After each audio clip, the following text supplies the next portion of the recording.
Hey there, this is Casey Cavell, and you are listening to Awaken Nation with Brad Zollis. A huge shift is taking place on planet Earth. People seem to be waking up. Tired of the way things used to be, they are creating something brand new and changing the world we live in. My name is Brad Zollis, and I get to sit down with the next generation of idea makers, the disruptors, and the game changers. Everyday people, just like you and me, from all over, who are doing amazing things. Welcome to Awakened Nation. Hey, everybody. I have a great guest today, Casey Cavell. How you doing, buddy? Welcome to the show. I'm doing great, Brad. Fired up to be here. You're going to love this guy. He is the host of an extraordinary podcast. I started listening to it, and I'm just like amazed at his guest. But it's called the Dugout CEO podcast. And he interviews some of the top CEOs, business leaders, and superstars that are on and off the field. And he's not just a podcast host. We're going to talk about this. We're going to do a deep dive into this. But for the last 2 decades, Casey has founded, bought, or invested in 24 small businesses. And on paper, it was a huge success. But building a $40 million portfolio from a $9,000 investment left him a little burned out. Am I right? Sure thing. But he learned, and we're going to talk about this, how to step away and get those businesses to manage on themselves, all by themselves. As Michael Gerber always talked about in the E-Myth, you have to work on your business, not in your business. And we're going to touch base on that. So Casey, welcome to the show. Yeah, good to be here once again. I appreciate the opportunity. You have that announcer's voice, that classic, hey, we're coming to you live. So what drove you to become an entrepreneur? That's the first question I really have to ask. Yeah, I think I saw my dad do it. He had his hands in a lot of different businesses, buying things, selling things, building things. And, he never really had like a 9-to-5 job, and he was always able to like be at all my sporting events and games and all of that. And I was like, all right, if I could figure out a way to make money doing stuff like that, go on vacation, be there for my family, not necessarily have a boss per se. I was like, all right, let's figure out a way to make it work. So I think that, and it was in my blood. My mom's side of the family, they've been entrepreneurs. So it was just, I guess, in my blood too. Yeah, you and I have a lot in common because I didn't know what the word entrepreneur really was until I really went out on my own. But I was like you, I was surrounded by entrepreneurs. My grandparents owned a bar and a restaurant. My father was a chiropractor and also had an accounting firm on the side. My mom had her own beauty salon. So, you obviously were influenced by that, but did you actually think that was different from, like, say, the rest of your friends who went for a job? Yeah, that was never like in my imagination that I would have a job per se. I guess I was maybe an umpire in high school, but then I was like, all right, how do I find other umpires and let those umpires go umpire, and I maybe take a stipend off of what they do, kind of thing, right? So it was just in me. Like, I just saw a way to allow other people to make money, and then maybe I can make a little bit as well, right? Yeah. I find this really fascinating that you have structured your leadership training and everything around baseball. Did you start out early with the baseball ideology? You played a little bit, or you said you were an umpire, so you obviously knew the game well. Yeah, so I guess I started loving baseball when I was 5 years old, and my mom bought me some baseball cards and just started going to games with my dad and my grandpa at the time, and just loved it and played it, and played it through college. So had an opportunity to get a college scholarship and play small college baseball. I worked really hard at the game. My body, I'm a 5'9" guy, 160 pounds. There's not a many of them that make it to the big leagues, but I tried hard. On the mental side of baseball, because whether it's baseball or it's business, it all happens between your ears. And I just wasn't mentally sound as an athlete or a person for a long, long time. And that probably impacted my ability to make it to the next level. But yeah. You said a mouthful, brother. That is the headspace in between. I had Shea Hillenbrand on the show. He was playing for the Boston Red Sox, and he talked about that headspace. Let's talk about your headspace when it came to you had all these businesses, but you were burnout, you were freaked out. How did you make that transition from you're putting out every fire in the universe in these businesses, to stepping back and going, wait a minute, I need to change or I'm going to die probably, right? Yeah, I think it was just, and real quick, going back to Shea Hildebrand, he's a close friend of mine. He was Oh, actually really? episode number 1 on our podcast. Yeah. And he talks just about the mental side of life and just the thoughts you think, right? And put his podcast, because if he was sharing his story with you, like everybody needs to listen to that. It's really special. But yeah, I mean, going back to building businesses and getting burnt out, I just didn't know, Brad, how to, I guess, manage people. I was good at getting people excited for things. I was good at starting things, but at the end of the day, I didn't know how to manage things. And when I mean things, I really mean people, because I couldn't manage myself. I was just full of energy, full of, I guess, opportunity of doing things, but I didn't really think smart away about how I went about doing business. And then in exchange, I was running people ragged. I was always giving people whiplash or under promise or over promising and under delivering. And I just didn't know myself well. And until I knew myself, I really couldn't lead others. And I'm a big believer, you got to learn how to lead yourself before you can lead others. And I was an unhealthy entrepreneur that had a lot of success on paper, but in exchange, I burn out those around me. And I was very heavy on performance. Like, if you're not performing well, like you're no good to me. Why? It's because that's what I thought about myself. If I'm not great at whatever I do, or if I didn't have a great day, I really got down on myself. And then day after day after day for years and years and years, I built really good things because failure wasn't an option. Like perfectionism, like I had to be perfect at what I did, but that's just not possible. And then the way that I treated myself, I treated others. You have to be perfect. You have to wake up early. You have to stay late. And I just burnt everybody else around me. And then I was the one holding the bag. And when you burn out others and they leave, now you're doing the work of 4 or 5 people. And that ends up, taking a toll on you. And at the same time, because you're not understanding the dynamics yet, you're angry that that person left and probably took it personally that they screwed you over. In reality, you kind of may have forced them to leave. Am I right on that? 100%. And it's like it happened over and over again. And I kept realizing, or eventually realized through counseling and business coaching, like I'm the common denominator. I was the reason, right? And I'm like, okay, it's happening over and over. And I've heard this story over and over. So is everybody no good? Is everybody bad? Well, yeah, they are. Yeah. And that's what I kept thinking and saying. And then I had somebody come into my life and ask tough questions. And thankfully at that point, I was humble enough to listen. And I think a lot of entrepreneurs, men, people in general, they don't take time to listen. They're listening to other people, but they're thinking, okay, I'm listening to respond to what they're saying, rather than just sit there, be quiet, listen to what they're saying, and, allow others to speak truth into your life. Because if you're an owner of a business or a coach or whatever, and you're at the top, it's really hard for people to be honest with you. And if they are honest, you got to be humble enough to realize that, hey, you know what? You don't have it all figured out. You said a mouthful, man. My next question really is, and I've been through what you've been through. It's humbling when your business partners, I had business partners, and they would pull me aside and say, hey, Brad, do you want to be the guy that everybody thinks flips out over the little things? Or do you want to be that leader that people come to and ask advice? And I was just not happy with that. Mm-hmm. What was that first step like? Because as a man, as an athlete, as a tough guy, let's just put it out there. You step out of that for the first time. It feels awkward, but what was that first step for you?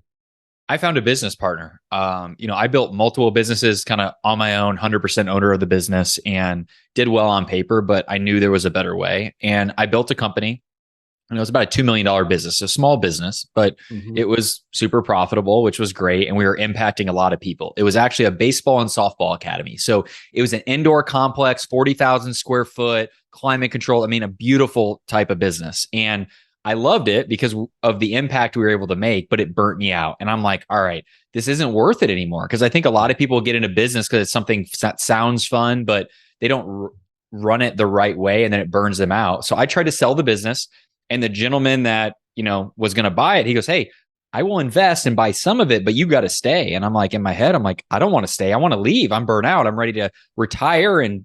But I've tried this before. And, after a couple of weeks, I'm ready to start another business kind of thing. But I realized, you know what? This guy's a few years older than me, a couple decades, right?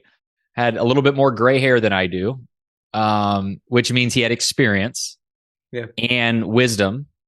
And the things that he told me he was good at were all the things, Brad, that I wasn't good at. Whoa. And the things that I was good at were the things that he, quite frankly, didn't want anything to do with. And then that's when we started like a partnership. And I was very skeptical because I'm like, how is anybody going to help me? But he wrote me a check, which was nice. And like, it gave me freedom to say, if this thing goes to zero, I at least have some money in the bank that I'm going to be okay kind of thing.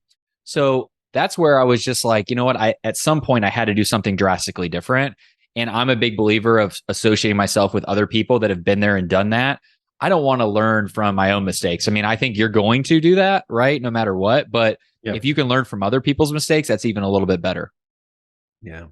We had Max James on the show, and he basically said, if you take your failures and flip that paradigm around and see them as a learning moment, he said you'll be able to get back on that saddle and realize what you didn't do right before, you'll do the opposite in your new business. I like what you said about you compared your skill sets. And I have seen this in my own life as well as my friends. And that is, if you do get a business partner, and everybody has horror stories about business partners, the reality is, I believe you have to have skill sets that just are opposites of each other, but there's that beautiful, unique overlap that you have to look for. And that is, maybe you're passionate about the business. Maybe you want the best customer service. I see this with my girlfriend. She's very left-brained. She does all the accounting, and I do all the, marketing and things like that. So I look at it, I make the joke, I'm talent, she's management. How did that work with you guys together? You seem to be the left-brain driver who is in the process part, getting it done. Yeah. And he sounds more like he was the visionary, the creative, the marketing guy who says, that's the wrong color for all these seats in the stadium kind of thing, So talk about that a little bit. You said it well. And by the way, I've heard there's two ships you don't want to get on, a sinking ship and a partnership, because they're nasty, right? Yeah. Like partnerships ultimately, right? Their rate of failure is pretty high. And it's like, it's tough because, people are just people, and conflict and tensions and dreams and hopes are different for everybody. So the first thing you have to do is you have to align on values and then vision. Like, who are you as a person? What's important to you as a person? What are the non-negotiables? And then vision. What are you trying to build, and why are you trying to build it? And I go into a lot of companies now where there might be a partnership, but it's just not working.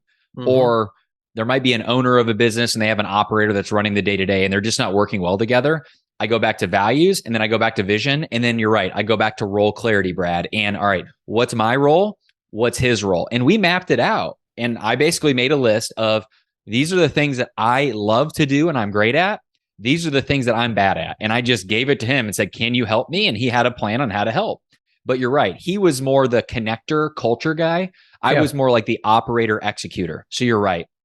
I handled kind of the day-to-day operations and all of that, where he handled all the other stuff I didn't want to do. We had huge turnover, remember? And he figured out a way to come in and bring in a culture kind of consultant to come in and build morale and teach us skills and resources on how to get to know ourselves better and how to communicate better. So he handled the people side. I handled a lot of the process side. So let me ask you this. Were you sitting there in some of those first touchy-feeling meetings going, oh boy? Yeah, for like a year, I was just like, this sucks. I was like, man, how do we just get on to get into business? And what is wrong with these people? Oh my gosh. Yeah. And so I heard, and I learned this from a person he brought in, that it's like 75% of people, like they're just thinking about today, tomorrow, and maybe next week. Right. And then 25% of people are thinking like out farther than that in advance. And I'm a guy that's always like, let's build, let's go, let's improve. Like, let's build this a year from now, 3 years from now. But a lot of people, they just want to have a good day or they just want to have a good week. Yeah. And I was trying to give people something that they didn't necessarily want. They just wanted a great working environment where they were celebrated, appreciated, they saw some successes. And I just wanted to turn other people into a bunch of little Caseys, which ultimately we probably would have accomplished a lot, but we would have all burned out because we all would have been working really hard. And I had to realize that not everybody had my same skill set and not everybody wanted to be me and do what I wanted to do. So he taught me how to get to know other people, learn about everybody else's unique gifts and skills and desires, and then build something that ultimately they wanted to be part of. I am proud of you. I take my hat off to you because that's not an easy transition for type A personalities, or D if you follow DISC assessment training, behavioral training. I'm a very high I, if you haven't guessed already. And in sales, I've used that. And on my podcast, that is a skill that I've learned through life. My grandfather was good at connecting with people. So was my mom. I can sit in a room with somebody for 20 minutes and people will come up and go, how long have you known this guy? You guys get along great. And I'm like, 20 minutes. It's a connection that I can make that has made me successful in a lot of areas. Yeah. And when somebody's a high D like you are, there's this devaluation that comes along with, if people don't operate the way I do, I can't deal with them. And they found that in most organizations, 43% of the people in that workforce are S's and C's. And if you don't know DISC training, ladies and gentlemen, S's and C's are the steadfast people and the contemplatives. And what that breaks down to personality-wise is an S, or a steadfast person. Think of an engineer working at their desk, head down, just do their job. C's are the contemplatives. No matter what you tell them to do, they have to think about it. Whereas D's are usually salespeople.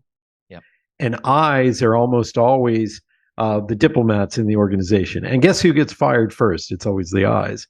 Not knowing that the only way a D can communicate to an S and a C is if an I is in between them. So you learned very hard. Let's talk about this. You learned the hard way that those I's were the buffer zone for you. And it's hard, and I'm still not great at it. It's one of those things that I have to really think about. So like when I go into organizations now, I typically go in and I clean up chaos, right? Yeah. A business owner's got a business typically under 50 people and they're running ragged, right? And my first thing is people and then process, but we got to get people. And we just talk and we just learn and we try to figure out who he has and what profile are they and what do they want? And what do they need? And then clarify their role. But it is hard. And I think you just have to realize you got to get to know people, right, first. And then you can start talking about, all right, what are we going to do? Because until you get to know somebody, it's hard to get stuff done. And I have a client right now. I mean, they're struggling. We're launching a brand new product. And I'm thinking, as I'm telling you this, I'm like, have I got to know them enough? Because I'm feeling the pressure that, hey, I have to produce and I have to turn this thing around and get some cash flow going and minimizing expenses. But I'm also like, have I got to know them enough? Because it's going to take more than just me to fix this situation. But that's where every time now I go in, I'm like, all right, people first, let's get to know them. Let's see how they're doing. Let's give people a breath of fresh air, show them some hope, get them some small wins, and then we can really build a longer term relationship. And it's hard for me because I always go to let's work rather than let's get to know each other. I do feel, though, you will be that triple threat when you've perfected, spotting the touchy-feely skill sets that we've all been taught are worthless. You know what I mean? When you can see the two, and what is great about you is we need Ds, because this drives organizations forward. The dominant player that drives sales. And you guys are built different than most people. You don't get burnt out like everybody else does. Until you literally hit a wall and then drop. That's how you guys relax. You're forced to. And for you to come into an organization and really look at and acknowledge and see the value of each of these types of players and how you can move them around like chess pieces. I think that's a really, really powerful way of consulting with companies. It's a part of my process now, and you have to start there. And it's all about people, and that's how you get stuff done, through people. And yeah, the process and automation and AI, I think all that stuff is great. You need it, but it's got to first start with people. And and I also want to note that when I go into a lot of organizations, I realize that about 20% of the people are the ones that actually are getting it done. So yeah, it's I true. think building great relationships with great people that want it bad is key. And that's what I do whenever I go in. It's like, who really wants it? What do they want? And then figure out the ones that really want to make it happen, and then pour my time and energy into them. It's hard to admit the 80-20 rule still applies. 80% of the work in any organization is only done by 20% of the people. But I think Netflix tried to flip that on its ear by they stopped hiring. This is probably 10 years ago. It was in the Harvard Business Review. They stopped hiring 3 or 4 or 5 B and C players, and instead they focused on only hiring A players. And they found out that an A player will get twice as much work done as hiring 4 B and C players. So they started hiring A players. Very rarely do they hire a B player. And so these people, when they get on a team, they want to impress the rest of the team. They want to outdo each other. So it becomes a very powerful competitive model.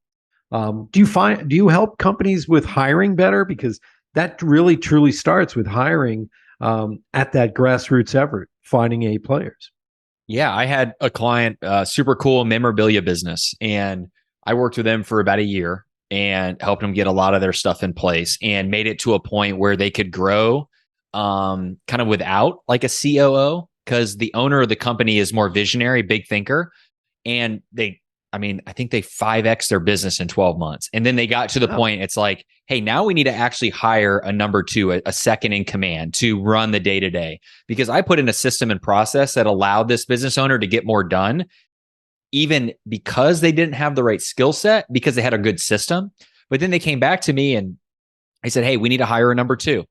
And I go, all right, well, this is what you do, and these are the questions to ask, and this is how you go through the interview process. I go, do you want to bring me on the interview process? And they said, no, we got it. And I literally and this was not a paid engagement at the time. Like, right. I worked with them for a year. They called me a few months after our engagement end.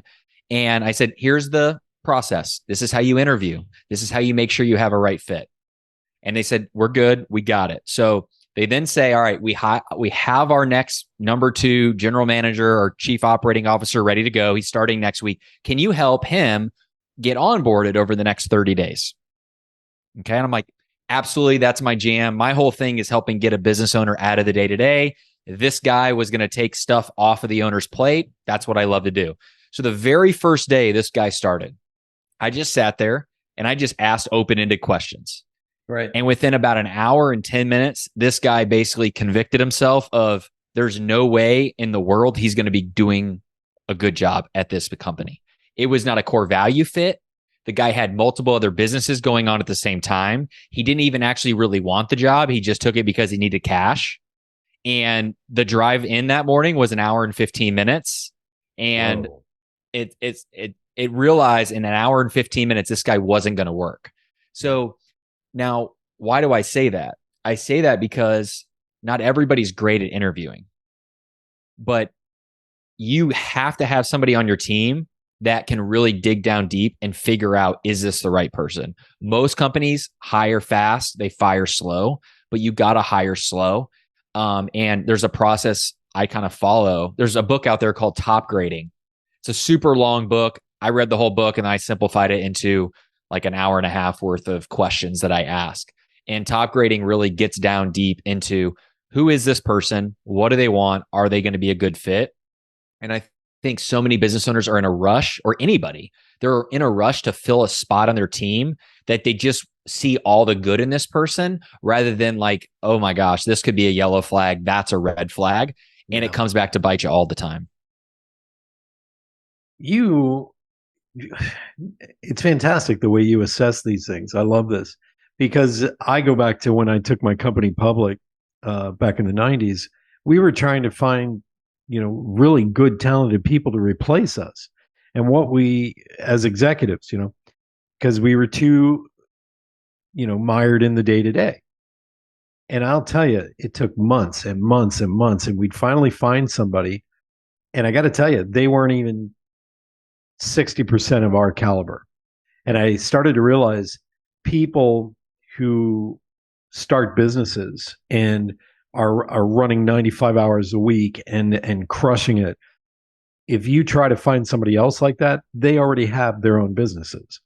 Sure. So we would have to lower our standards a hair and look for stuff. And I got to be honest with you, back then I had no idea what I was looking for. And it showed. We had people who came in as CFO and operations managers, and we really shouldn't have hired them. They were just a horrible fit, but we were desperate. And I think, we were getting pressure from our underwriter. You got to replace yourselves. So you remind me of some very valuable hard lessons that I learned through the years. So let me share. Yeah. Can I share a tool that I've used to hire? Absolutely, please. It's called a vision map, and it has 4 specific questions that I like to write down before I interview somebody. It's, what does success look like? How to win in the role. I, as the person that's looking to hire somebody, I want to write that down clearly. How to win. What must be true when the job is done well? What does an ideal outcome and job look like? What's the impact it's going to have on the company? And then I basically want to write down, okay, what do you want them to achieve? And I look at KPIs, weekly metrics, monthly metrics. And then in the interview process, when I have these 4 questions kind of answered, how to win, what's the ideal outcome, what's the impact, and then the destination. In the interview process, I'm kind of like, hey, this is what's going to be true when you do a good job. How are you going to make that happen? And then I just be quiet. And I want them to tell me, like, this is exactly what I'm going to do. Now, they might have some questions and stuff like this. And then when I say, all right, I want to, hit these goals, how are you actually going to do that? This is a weekly metric that you're going to be responsible to hit. How would you go about doing that? Hey, this is what our current metrics are each month as a company. We're hiring you because we want to take it from this to this. What's your plan?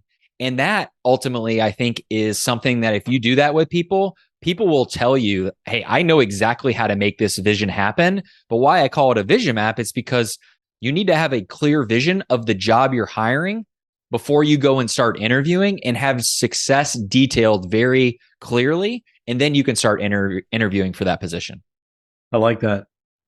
We used to have the team members that the person was going to be working with sit in a circle with them, and they would just bombard them with questions when we would get to the final 2 or 3 interviews.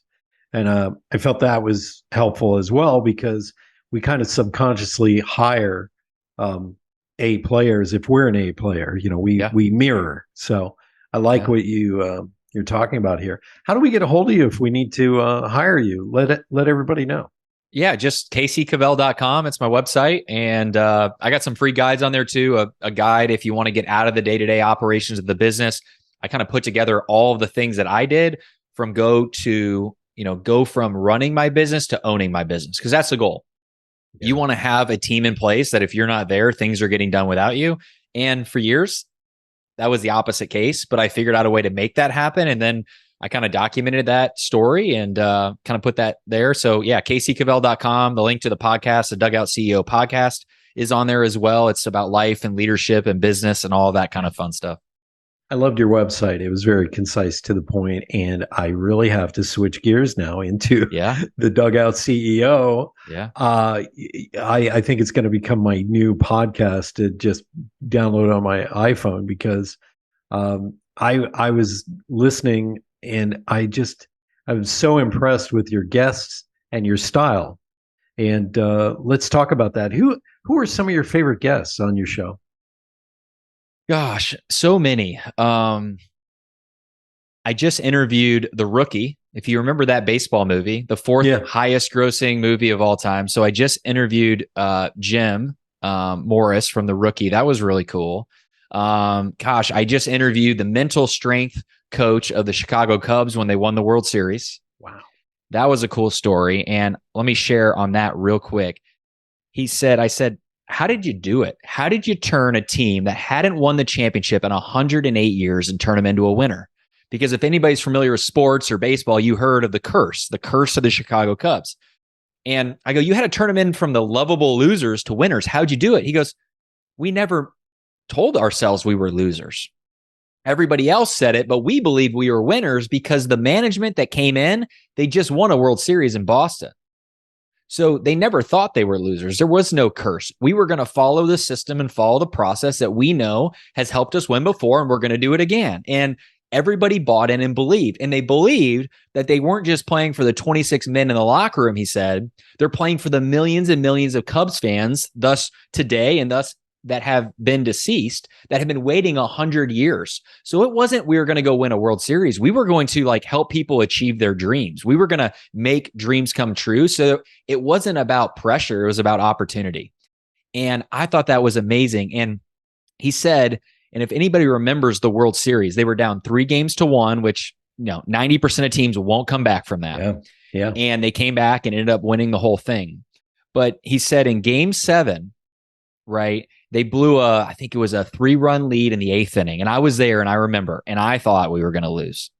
And I'm like, how am I going to move on with life after this? Right. Because I was one of those guys that was waiting. And they blew a 3-run lead. There was a rain delay for 22 minutes. I remember this. In the 10th inning and the 9th inning, rain delay. And I'm like, oh my gosh, we all thought we were losing or at least lost. And he said that whole season, after the baseball game, and this is really important for life and business, right? This is not about baseball. At the end of every game, if they lost, they would go in the dugout or go in their locker room and sit there for 15 minutes and think and contemplate in silence. Why did we lose? What did I learn? What happened? What can I improve? And then they wipe it and go out the next day. If they won, they put on a disco ball and they would celebrate and have a good time. And when they went in the locker room at the World Series, they sat there in silence for 15 minutes. And then there was a motivational speech given by Jason Hayward. And then 22 minutes later, they were back on the field and they went and won the World Series in the very next inning. So it just showed me it is all mental. And this gentleman was the head of mental conditioning, Joshua LaFranc. And he was amazing. And he was one of my favorite guests, I think. Never give up, never surrender. That's it. That was fantastic. Yeah. Damn. It is space between our ears. Shay, I met Shay at an event where I was emceeing, and we're backstage, and he's going to be, talking in a little bit. So for about 2-3 days, I got to know him, and he was asking me about jujitsu. So he was like, "If a guy does this, what would I do?" And I go, "Come here," and I would just we were just having so much fun, and I said, "You're in really amazing shape. What are you doing?" And he would tell me his workout regimen and stuff like that. So I got to know him. But when I had him on my show, it was probably one of the greatest stories I've heard about misunderstanding your father's intentions. And I rushed to release that episode for Father's Day that season, simply because he did tell that, he was telling himself this angry story that he had to let go. And now he's running around doing keynote speeches all over the world. I reached out to him. He's going to be on the show soon again. But let's talk about that a little bit. Have you ever had that in your life? That's that lie you tell yourself, that story that's in your head that you had to get rid of? Sure. I mean, I think that's what led me to burnout, was I have to be perfect and I'm not good enough. And I think from the time I was a little kid until, half a decade ago, I wasn't good enough. I was nobody. I was nothing. So everything I did in my life, I had to be the best at it. And it's you're never going to be the best at it. There's always going to be somebody that's better. And I had to free myself up to realizing that I don't have to be perfect, because that let me off the hook, and it let other people that I led off the hook as well. And now I'm just enjoying life and I'm free. Now, that doesn't mean that things don't creep in and I'm like, man, today was a bad day. I should have done this, or I could have done this, or why aren't people getting it? I mean, I still struggle with it, but you have to renew your mind that at the end of the day, I'm playing the long game. Everybody's like, life's short. It's it's actually a long, if you think about it. Like Yeah, most it people is. live 70, 80 years, 90 years old now. My grandma's 94 years old. Like, my goodness, that's a long time. I'm 38. So God willing, I have, I, a while left. And if you're 58 or 68, you have a while left as well. yeah. So I think everybody in this world, they always think they're like behind schedule and off track. And whether you're 38, 68, 78, like everybody just feels like, man, I haven't done good enough. But in some situations, maybe you haven't, but you got to let yourself off the hook. You got to forgive yourself, forgive others, and then move on. I think we all have seasons, Yeah. let's get back to the baseball metaphor. And sometimes we do become Mr. October in that decade or whatever. But I remember I used to belong to, I used to work at this company called Carabiner, and we put together a little, corporate league, and we'd play in Central Park.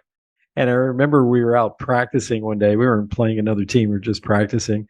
And so I had to cover all of left, right, and center field by myself. Now I'm 30 years old and I'm in pretty good shape. I dove for every ball. I jumped, as high as I could. I ran, and I got to tell you, it took about 2 or 3 days. I'm laying in bed in pain, and I'm like, what in the hell is this? Because, I had not experienced that kind of, soreness ever in my life. And I go, oh my God, I'm getting older. I was just so mad. Did you ever have a moment like that where you're like, oh, geez, the body's willing, but.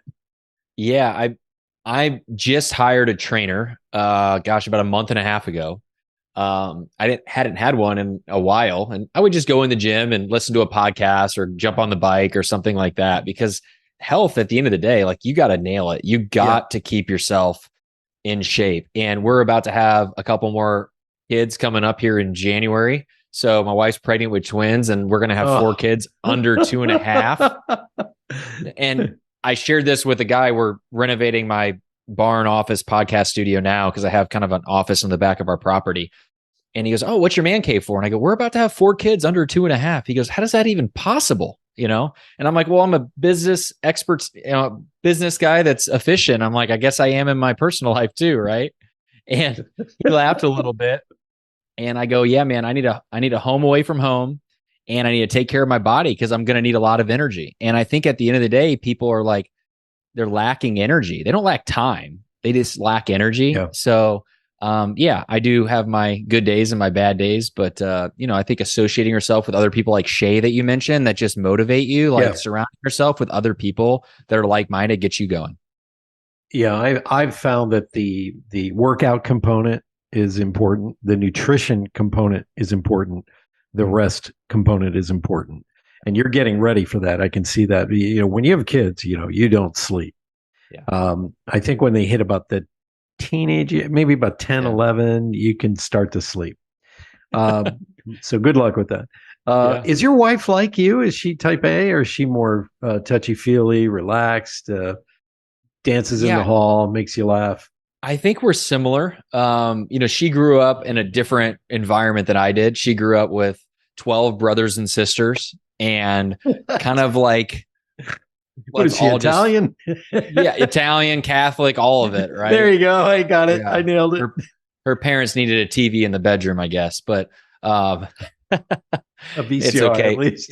There you go. But so she grew up kind of wanting to accomplish big things as well. She didn't grow up well off. They were kind of paycheck to paycheck family. And, no matter how much money you make, if you have 12 kids, 13 children in a household, it's going to be tough. So, she was driven, and she got her CPA, I think graduated early, like had that type of thing. But I think looking at it, she did it because of probably more fear of, hey, what if I don't have money? Right. Because she grew up with no money.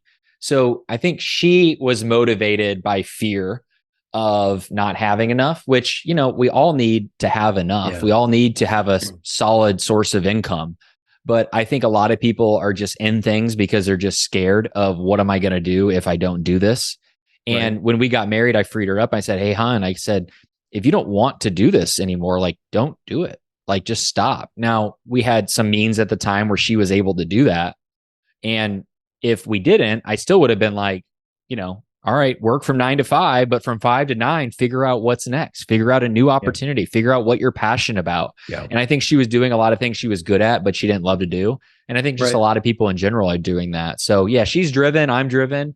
But at the end of the day, she wanted to be a mom. That is really what she wanted. If you had to ask her, she was scared to say that. Yeah. Because she was scared of what the world would think. Hey, you're just a mom. You're just a mom. And I'm like, that's a great thing. Like, that's the best thing you can ever do, right? Like, you don't even exist if you don't have a mom. So when I freed her up to do that, I think that was really cool. That's fantastic. You're a good husband. I try. It's extraordinary, when you can create the life you want. But you touched on something that I feel a lot of people do not understand. There's several types of entrepreneurs. And to build a business, sometimes you just have to have that day job. And as soon as you get home, you shove some food in your pie hole. And from 7 to 10 or 11, you're building a business. And that's how I operated. Yeah. Let's talk about that a little bit, because I see there's several types of entrepreneurs. There's that one that builds their business slowly while having a full-time job. There's another person that burns the boats and just gets out there and starts it. The third one just buys businesses and runs them. So let's talk about that. I mean, I know, which one are you really? I mean, you're the one who likes, you're a fire starter, aren't you? Yeah. I mean, I'm a big believer. If you know what you want to do, just surround yourself with people that have done something similar, put a plan on paper, and then tell everybody you know what you want to do and see if they're willing to help. Yeah. Hey, I want to start my own, plumbing business. All right. Well, what do I need to do? I need to interview other people that have already done it well, buy them lunch, write down my plan, and then tell all my rich uncles or friends that, at the country club or people that your kids go to school with, hey, this is what I'm looking to do. Do you know anybody that would be interested in playing a role in what I'm looking to do? And I think that's just where it starts. And maybe you need some capital to get your business going. Friends, family, you probably have some of those, right? Friends of friends, right? So I think that's just it. And that's what I did when I had my first business idea. I did pay some money to go to like a boot camp, like a 3-day business building boot camp. But I learned from other people that built businesses. And that's what they said. Have a plan, right? Learn from others who have been there before so you don't make their mistakes.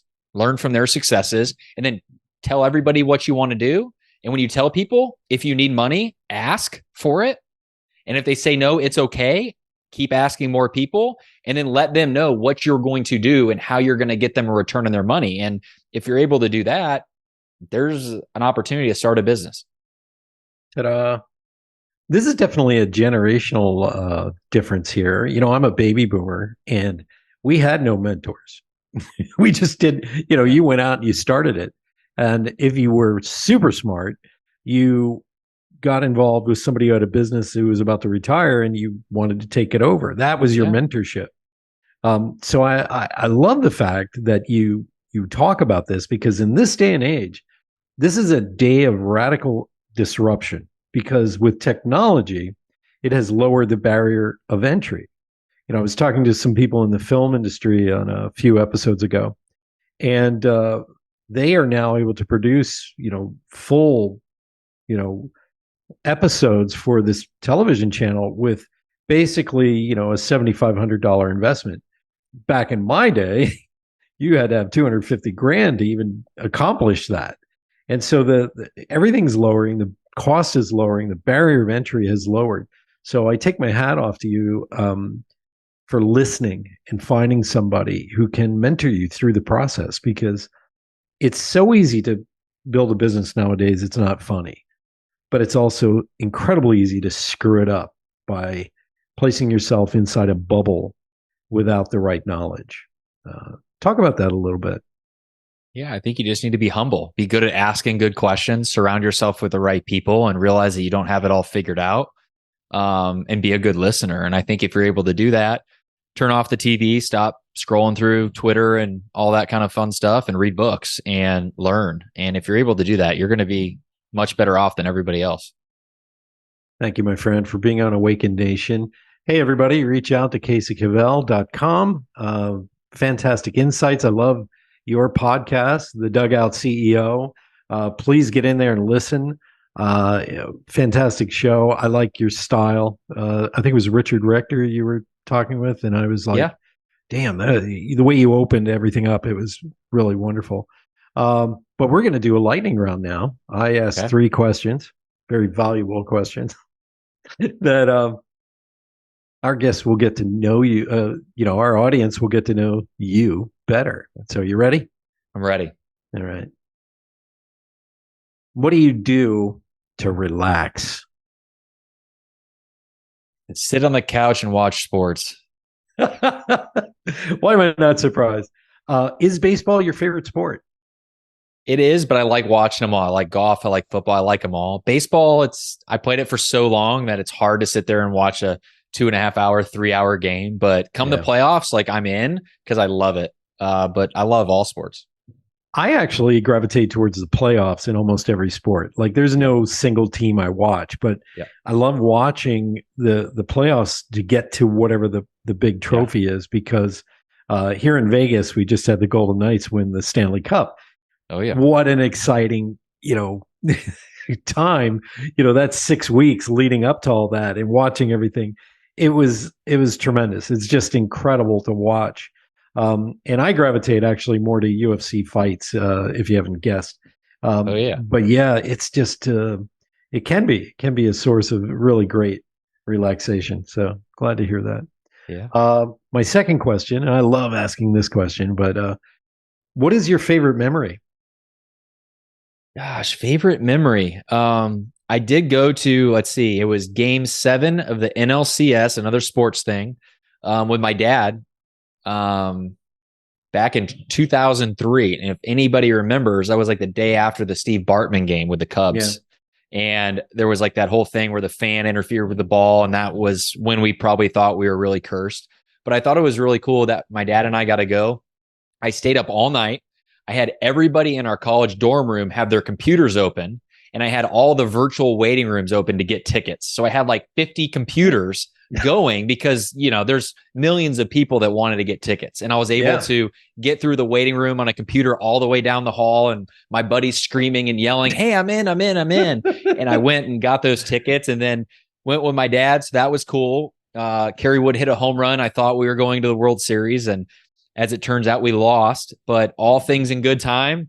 2016, 13 years later, we ended up winning. And that's where it's like, I don't get too bent out of shape about much of anything anymore, because I just realize like, whatever, it's going to work itself out. It might not be what I want, but I'm not in control. So, and it turned out, I don't know, maybe better than it would have if we won in 2003. I grew up during the era of Pete Rose, Johnny Bench, and Vida Blue. The Phillies. And, the Oakland A's. All these. And do you find there's a golden era that you gravitate towards more than others?